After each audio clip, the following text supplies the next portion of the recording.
আজ আমরা কথা বলবো কিভাবে স্থবিরতা থেকে বেরিয়ে আসা যায় সেই বিষয়ে। আপনি কি কখনো এমন অনুভব করেছেন যে আপনি একটা জায়গায় আটকে গেছেন? চিন্তা করবেন না, এটা খুবই স্বাভাবিক। আসলে এই স্থবিরতাই হতে পারে আপনার নতুন শুরুর লঞ্চ প্যাড। প্রথমেই মনে রাখবেন, স্থবিরতা কোনো ব্যর্থতা নয়, এটা আপনার বৃদ্ধির একটা অংশ। যখন আপনি স্থবির বোধ করছেন, তখন আসলে আপনার মন নতুন কিছু শেখার জন্য প্রস্তুত হচ্ছে।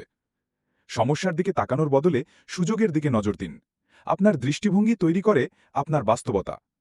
ছোট করে শুরু করুন, একটা ছোট্ট কাজ থেকে। মোটিভেশনের জন্য অপেক্ষা করবেন না, কারণ পদক্ষেপই আনে মোটিভেশন। মন যখন জট পাকিয়ে যায়, তখন শারীরিক কার্যকলাপ খুবই কার্যকর। একটু হাঁটুন, স্ট্রেচিং করুন বা ঘর গুছান, দেখবেন মনে স্পষ্টতা আসছে। সঠিক সময়ের অপেক্ষায় থাকবেন না, সেই সময় কখনোই আসবে না। অসম্পূর্ণ শুরুও শূন্য থেকে অনেক ভালো। মনে রাখবেন, প্রতিভার চেয়ে ধৈর্য আর নিয়মিত প্রচেষ্টা অনেক বেশি গুরুত্বপূর্ণ।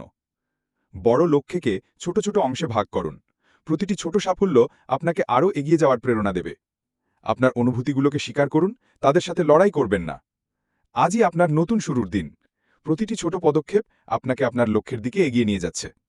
আপনাদের সাথে এই জ্ঞান শেয়ার করতে আনন্দিত। যদি এই ভিডিওটি আপনার কাজে লেগে থাকে, তাহলে লাইক করতে এবং চ্যানেলটি সাবস্ক্রাইব করতে ভুলবেন না।